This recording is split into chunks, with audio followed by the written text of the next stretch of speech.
Hi guys, இன்றைக்கி கொரியாவில் coffee வாங்க போகலாமா? காஃபி வாங்குறதுக்கு நம்ம வந்திருக்க இடம் கம்போஸ் காஃபி. கொரியாலேயே ரொம்ப ஃபேமஸான காஃபி ஷாப்பும் இது தான். இங்கே இருக்க கொரியன்ஸும் சரி, ஃபாரினர்ஸும் சரி, மேக்ஸிமம் இந்த காஃபி ஷாப்பில் தான் காஃபி வாங்குவாங்க.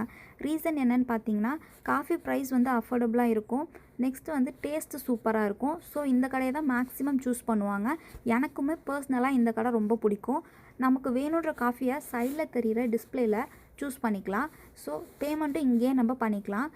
எனக்கு வந்து இந்த காஃபி ஷாப்பில் காஃபி லாட்டே அப்படின்ற காஃபி வந்து ரொம்ப பிடிக்கும். அது மட்டும் இல்லாமல் எனக்கு காஃபினாவே ஹாட்டாக தான் இருக்கணும். ஸோ நான் அதை பிக் பண்ணிக்கிட்டேன்.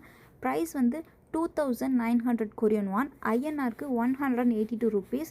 ஸோ நம்ம கார்ட் பேமெண்ட்டும் பண்ணிக்கலாம். அப்படி இல்லைனா நம்ம வந்துட்டு ஃபோன்லேயும் பே பண்ணிக்கலாம். நான் வந்து கார்ட் பேமெண்ட் கொடுத்துட்டேன். எனக்கு பில் வேணான்னு சொல்லிட்டு டோக்கன் மட்டும் எடுத்துட்டேன்.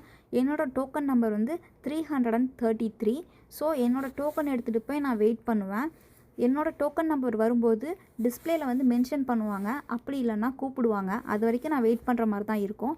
மேக்ஸிமம் 5 மினிட்ஸ் வெயிட் பண்ணுற மாதிரி இருக்கும். கொரியாவில் வந்துட்டு காஃபி ஷாப்ஸில் எல்லா இடத்துலையுமே போனோன்னெல்லாம் காஃபி கிடைக்கிற மாதிரி இருக்காது. ஏன்னா கொரியன்ஸ் வந்து காஃபி கல்ச்சர் ஃபாலோ பண்ணுறாங்க. அப்படின்னா யூஸ்வலாக காஃபி குடிக்கிறதே அவங்க வந்து ரொட்டீனாக வச்சுருக்காங்க. ஸோ எந்த கடைக்கு போனாலும் நம்ம அட்லீஸ்ட் ஒரு 4-5 நிமிஷம் வெயிட் பண்ணுற மாதிரி தான் இருக்கும். என் காஃபி வந்துருச்சு, நான் என் காஃபி என்ஜாய் பண்ண போகிறேன்.